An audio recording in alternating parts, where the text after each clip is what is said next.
کبھی کبھی ایسا ہوتا ہے نا کہ جو بھولیں بہت معمولی سی لگتی ہیں وہ ہمیں بڑے بڑے سبق سکھا جاتی ہیں۔ تو آج ہم ایک ایسی ہی کہانی سننے والے ہیں، ایک ایسی کہانی جہاں ایک خوفناک واقعے سے یقین اور حفاظت کا ایک بہت گہرا سبق ملتا ہے۔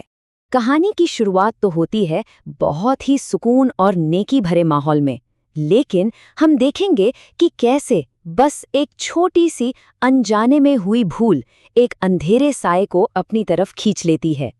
تو چلیے کہانی کی شروعات کرتے ہیں۔ یہ کہانی ہے ایک خوبصورت سے گاؤں کی، جہاں ہماری کہانی کا جو مین کردار ہے فاطمہ، وہ رہتی تھی۔ فاطمہ ایک نوجوان لڑکی تھی جو اپنی نیکی اور اچھے اخلاق کے لیے پورے گاؤں میں جانی جاتی تھی۔ فاطمہ کا کردار کیسا تھا؟ وہ بہت ہی ایمان والی اور فرما بردار لڑکی تھی۔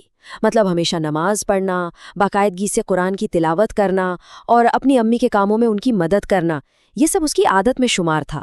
تو آپ سمجھ سکتے ہیں کہ کہانی کا ماحول شروع سے ہی کتنا پرسکون اور پاک سا لگتا ہے۔ پھر ایک شام کی بات ہے، فاطمہ اپنے بالوں میں کنگھی کر رہی تھی اور بس اسی وقت اس نے ایک چھوٹا سا فیصلہ کیا۔ ایک ایسا فیصلہ جو اس پل تو بہت معمولی سا لگا، لیکن وہ پوری کہانی کا رخ بدلنے والا تھا۔ ہوا یہ کہ اس نے اپنا دوپٹہ اتار کر سائیڈ میں رکھ دیا۔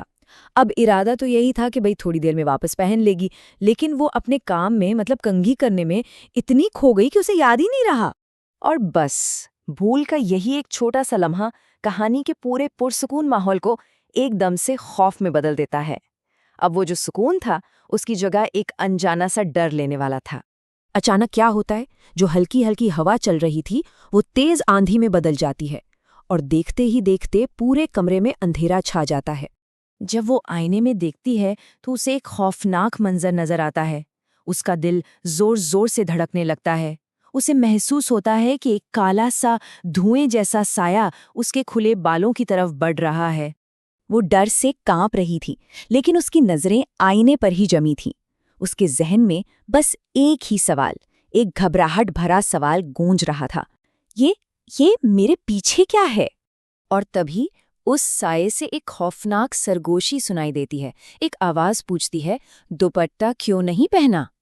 یہ آواز اتنی بھیانک تھی، اتنی ڈراونی تھی کہ فاطمہ کی آنکھوں میں آنسو آ گئے۔ سوچئے، اس خوف کے عالم میں جب فاطمہ کو لگا کہ شاید اب سب کچھ ختم ہو گیا، ٹھیک تبھی اسے ایک بہت طاقتور بات یاد آتی ہے، ایک ایسی بات جو اس کی ڈھال بننے والی تھی۔ اس دہشت کے لمحے میں اسے اپنی امی کی کہی ہوئی ایک بات یاد آئی، ان کی نصیحت کہ جہاں عورت کے بال کھلے ہوتے ہیں وہاں شیطان خوش ہوتا ہے، اور بس یہی لفظ اس کی ہمت کا ذریعہ بن گئے۔ اس نے ساری ہمت جٹائی اور اپنے کانپتے ہوئے ہونٹوں سے اللہ کا نام لیا۔ اس بری طاقت سے پناہ مانگتے ہوئے اس نے پڑھا، اعوذ باللہ من الشیطان الرجیم، اور جیسے ہی اس نے اللہ کا نام لیا، وہ سایہ ایک زور کی چیخ کے ساتھ دھوئیں میں تبدیل ہو کر غائب ہو گیا۔ فوراً کمرہ پھر سے روشن ہو گیا، کھڑکی کھل گئی اور وہ سکون کا احساس واپس لوٹ آیا۔ فاطمہ نے بھی جلدی سے اپنا سر دوبارہ ڈھک لیا، اور ٹھیک اسی وقت اس کی امی کمرے میں داخل ہوئیں، بڑے ہی نرم لفظوں اور حکمت بھری باتوں کے ساتھ۔ اس کی امی نے اسے سمجھایا، بیٹا، جب بیٹیاں اللہ کے حکم پر چلتی ہیں تو شیطان ان کے قریب نہیں آتا۔ سر ڈھانپنا تمہیں عزت، حفاظت اور نور دیتا ہے۔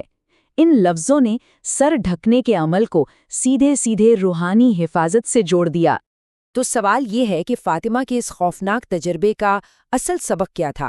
یہ کہانی ہمیں ایک بہت ہی طاقتور پیغام دے کر ختم ہوتی ہے۔ کہانی کا جو مرکزی خیال ہے وہ یہ ہے کہ حجاب وہ صرف کپڑے کا ایک ٹکڑا نہیں ہے، بلکہ وہ حفاظت، عزت اور ایمان کی ایک ڈھال ہے۔ سمجھیے، ایک طرح کا روحانی دفاع۔ اور یہ فاطمہ کا اپنا احساس تھا جو اس نے اس تجربے سے سیکھا کہ جہاں اللہ کا ذکر ہوتا ہے وہاں شیطان کا زور نہیں چلتا۔ یہی یقین برائی کے خلاف سب سے بڑی حفاظت ہے۔ تو اس نظر آنے والی اور نہ آنے والی طاقتوں کی دنیا میں اصل میں کیا چیز ایک ذاتی ڈھال کا کام کرتی ہے؟ یہ کہانی بتاتی ہے کہ یقین اور مذہبی اصولوں پر چلنا ہی اصل حفاظت ہے، اور یہ ہمیں سوچنے پر مجبور کرتی ہے کہ ہم اپنی حفاظت آخر تلاش کہاں کرتے ہیں۔